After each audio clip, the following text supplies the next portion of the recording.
আমাকে দেখে, কারণ তারা আমার দলের লোক ছিল। তারা আমার সাথে কথা বলতে এসেছিল, কিন্তু তোমায় দেখে ওইভাবে চলে গিয়েছে। তা তো আমি এখন বুঝতেই পারছি নীরা। আচ্ছা, আমার অ্যাকাউন্টে 2 কোটি টাকা কে দিয়েছে? নিশ্চয়ই তুমি। হুম। নীরা, আমার চকচকে বা হাইফাই জীবনযাপন করার কোনো ইচ্ছে নেই, আর না তোমার মতন কুৎসিত জগতের মানুষের সাথে অশান্তির জীবন কাটানোর কোনো ইচ্ছা আমার আছে। আমি স্বাভাবিক জীবনযাপন করতে চাই নীরা। তুমি অনুগ্রহ করে আমার দেওয়া টাকাগুলো ফিরিয়ে নিয়ে যাও, সেই সাথে আমার জীবন থেকে তুমি চলে যাও। চলে যাও নীরা। আমি চাই না তোমার মতো ঝামেলাযুক্ত মানুষের সাথে জীবনটা কাটাতে। প্লিজ চলে যাও তুমি। মেঘ, আমি তোমায় ছাড়া থাকতে পারবো না। আমি স্বীকার করছি আমি ভুল করেছি, তবে বিশ্বাস করো, তোমাকে ছাড়া থাকবো সেই ধারণাটা 1 সেকেন্ডের জন্য করতে পারবো না আমি। নীরা, তোমার ইমোশনের কোনো দাম তুমি আপাতত আমার কাছে পাবে না। তোমায় নিয়ে আমার আর কোনো পরিকল্পনা নেই। আর তোমায় আমি সাহায্য করেছি, আমি তোমার বিষয়ে কখনো কাউকে কিচ্ছুটা বলবো না। তবে তুমি এখন আমার সাহায্যের প্রতিদান দাও।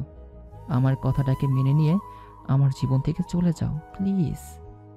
নীরা আর কিছু বলে না, চোখের পানি ছেড়ে দিয়ে কান্না করতে করতে দৌড়ে আকাশের রুমের ভিতরে ঢুকে ভিতর থেকে দরজা আটকে দেয়। অনেকটা সময় পেরিয়ে যায়, কিন্তু নীরা দরজা খোলে না। আকাশও আর সেইভাবে তোয়াক্কা করে না।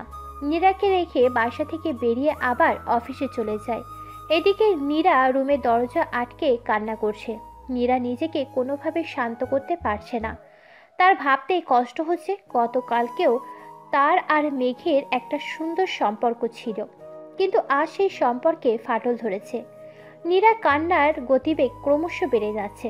কান্নার পাশাপাশি পাগলের মতো ছটফট করছে নীরার রুমের মধ্যে। কি করলে সবটা আগের ন্যায় ঠিক হবে, নীরা সেই রাস্তা খুঁজে বেড়াচ্ছে, তবে কিছুই তার মাথায় কাজ করছে না। এইভাবে কিছুটা সময় যাওয়ার পর নীরা ফোনটা বেজে উঠল। নীরা ফোনের স্ক্রিনের দিকে তাকিয়ে দেখে তার বাবা ফোন দিয়েছে। নীরার সাথে সাথে ফোন রিসিভ করে ফুপিয়ে কেঁদে ওঠে। নীরার কান্নার আওয়াজ শুনে নীরার বাবা বলে ওঠে, কি হয়েছে, কাঁদছো কেন? তোমার তো খুশি হওয়ার কথা, তুমি 1 সপ্তাহে 2টো মিশন কমপ্লিট করেছো।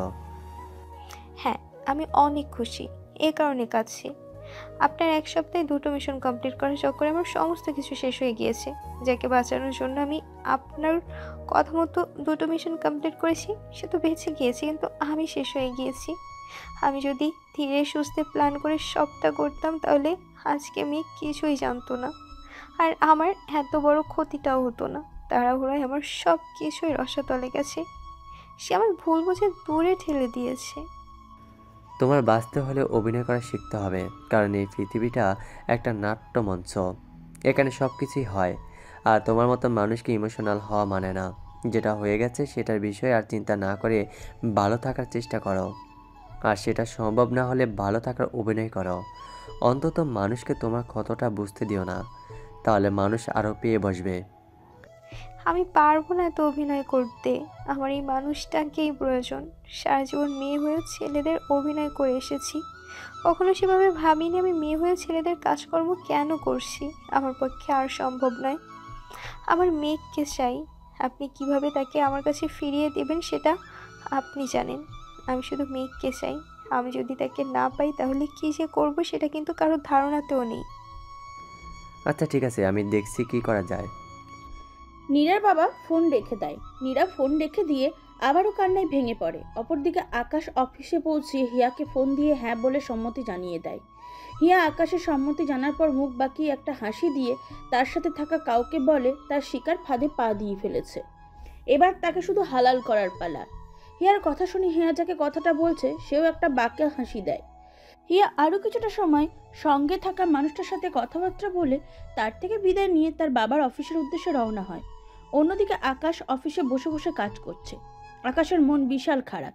নীরা সত্যিটা জানার পর তার উপর রেগে হিয়াকে তো সে হ্যাঁ বলে দিয়েছে, কিন্তু মন থেকে নীরাকে সে কোনোভাবেই সরাতে পারছে না। এতদিন মানুষটার সাথে সে একদম মিশেছিল, কিন্তু আজ হুট করেই মানুষটাকে জীবন থেকে সরিয়ে দেওয়ার মতন কঠিন একটা সিদ্ধান্ত নিতে হচ্ছে, সেটা যেন আকাশের মন পুরোপুরিভাবে মানতে পারছে না। মনের ভিতরে এখনও নীরা অনেকখানি জায়গা জুড়ে অবস্থান করে বসে আছে। আকাশ কখনোই চায়নি নীরাকে নিজের থেকে দূরে সরিয়ে দিতে, এমনকি এখন সে চায় নীরা তার জীবনে থাকুক, কিন্তু নীরা আড়ালে থাকা দুর্ধর্ষ রূপ বা চেহারাটা মাঝপথে বাধা হয়ে দাঁড়িয়েছে। আকাশের পক্ষে নীরার এই রূপটাকে মেনে নেওয়া কোনোভাবেই সম্ভব না। একে একে 3টা মানুষের জীবন থামিয়ে দিয়েছে নীরা। শুধু আকাশ কেন, আকাশের জায়গায় অন্য কেউ থাকলেও হয়তো নীরার এই জিনিসটাকে কখনো মেনে নিবে না। আকাশের মনের মধ্যে থাকা অশান্তি আকাশের কাজের গতিবেগ থামিয়ে দিয়েছে। আকাশ কাজ করছে ঠিক, কিন্তু পুরোপুরি মনোযোগ সহকারে কাজ করতে পারছে না। এভাবে কিছুটা সময় অতিবাহিত হওয়ার পর হিয়ার আগমন ঘটে। আকাশ হিয়াকে দেখেও না দেখার ভান করে কাজ করছে। ইচ্ছে হচ্ছে না তার হিয়ার সাথে কথা বলতে।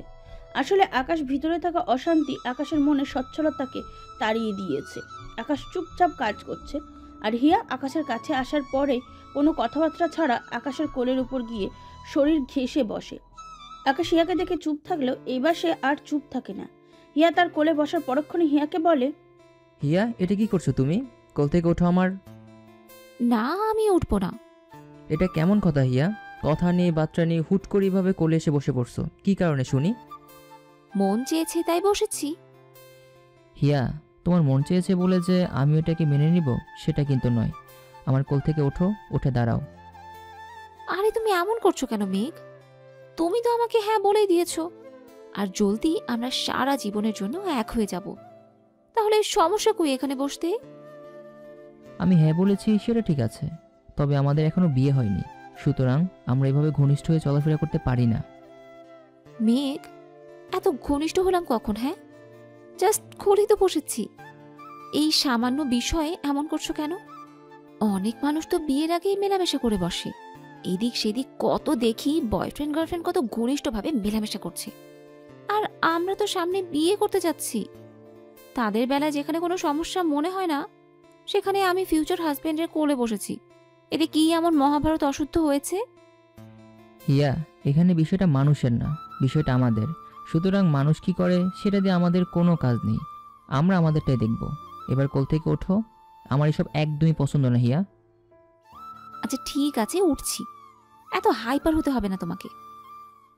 হিয়া কোল থেকে উঠে দাঁড়াতে দাঁড়াতে মনে মনে ভাবে, একবার শুধু তাদের বিয়েটা হোক, তখন শুধু কোলে নয় ঘাড়ের উপর বসে সে তার ঘাট ধরে মটকাবে। এখনকার মতন সে আকাশের কথা মেনে নিয়েছে, কিন্তু বিয়ের পর এসবের পাকাপোক্ত হিসাব নিকাশ করবে সে। হিয়া কোল থেকে পাশেই উঠে দাঁড়ায়। অপরদিকে হিয়া কল ছেড়ে উঠে দাঁড়ানোর পর আকাশ হিয়াকে বলে, কি কারণে এসছো? কোনো প্রয়োজন আছে কি আমার কাছে তোমার? আজব তো, তুমি এভাবে কেন কথা বলছো মেঘ?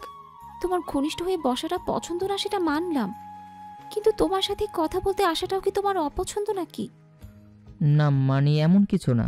আচ্ছা বলো, কি মনে করে এলে অফিসে? কি মনে করে আবার তোমায় দেখতে এসেছি। এত বড় একটা সুসংবাদ পেয়ে তোমার সাথে এসে কি দেখা না করে পারি, তাই চলে এসেছি। ও আচ্ছা। আচ্ছা শোনো, আমি অফিসে আসার পর বাবার সাথে দেখা করেছিলাম। বাবা তোমাকে কেবিনে যেতে বলেছে। আচ্ছা ঠিক আছে, যাচ্ছি। চলো, আমিও বাবার কেবিনে যাব। ঠিক আছে। হিয়া আর আকাশ একসঙ্গে হিয়ার বাবার কেবিনে যায়। কেবিনে যাওয়ার পর হিয়ার বাবা আকাশকে বলে, মেঘ, বসো। তোমায় ডেকেছি কিছু কথা বলার জন্য। একটু আগে হিয়া আমায় তোমার ব্যাপারে জানিয়েছে। আমি অনেক খুশি হয়েছি মেঘ, তুমি রাজি হয়েছো এই কথা শুনে। যাই হোক, এবার যে কারণে ডেকেছি সেটা শোনো। আমি আমার অফিসের অর্ধেক শেয়ার তোমার নামে করে দেওয়ার সিদ্ধান্ত নিয়েছি। তুমি তোমার দায়িত্ব বুঝে নেওয়ার জন্য প্রস্তুতি নাও। ক্ষমা করবেন স্যার, আমার কিছুই লাগবে না। ও মা, এটা কেমন কথা? সামনে আমার মেয়ে জামাই হতে যাচ্ছ, আর আমার এত কিছু থাকতে আমি তোমার জন্য কিছু না করি, তাহলে সেটা কি করে হয় বলো? স্যার, আমার কিছুই প্রয়োজন নেই। আমি যেটুকু কামাই রুজি করি আমি এতেই খুশি। আমার আর কিছু দরকার নেই। তবে আমার সাধ্যের বাহিরে আপনার মেয়ে যদি কোনো চাহিদা থাকে, বা আপনার মেয়েকে যদি কখনো আপনার কিছু দিতে ইচ্ছে হয়, তখন সেটা আপনি দিন। তবে সেটা আপনার মেয়ের জন্য একান্ত হতে হবে। আপনার মেয়ের সাথে আমাকে যুক্ত করলে কিন্তু হবে না। মেঘ, আমি অবাক হচ্ছি তোমার কথাবার্তা শুনে। এই জামানায় মানুষের চাহিদার কোনো শেষ নেই। মানুষ চাহিদার জন্য লুটে পড়ে, আর সেখানে তোমাকে আমি নিজ থেকে দিতে চাচ্ছি, কিন্তু তুমি নিতে নারাজ। মেঘ, বিশ্বাস করো, আমার মেয়েকে চাইলে আমি উচ্চবংশ দেখে বিয়ে দিতে পারতাম। তবে যেখানেই বিয়ে দিতাম না কেন, তোমার মতো ছেলে বা জামাই আমি কখনোই পেতাম না। আমার মেয়ে আসলেই একটা স্বচ্ছ মনের মানুষকে জীবনসঙ্গী হিসেবে বেছে নিয়েছে। শুরুতেই হিয়া যখন তোমার কথা আমায় বলে, তখন বিষয়টার উপরে আমি পুরোপুরি সন্তুষ্ট ছিলাম না। তবে এখন আমার আর বিন্দু পরিমাণ কোনো আপত্তি নেই। আমি এখন এক পায়ে রাজি। তুমি শুধু বলো কবে বিয়ে করছো আমার মেয়েকে। তোমার বিয়ে নিয়েও কোনো টেনশন করতে হবে না, বিয়ের সমস্ত কিছু আমি দেখে নেব।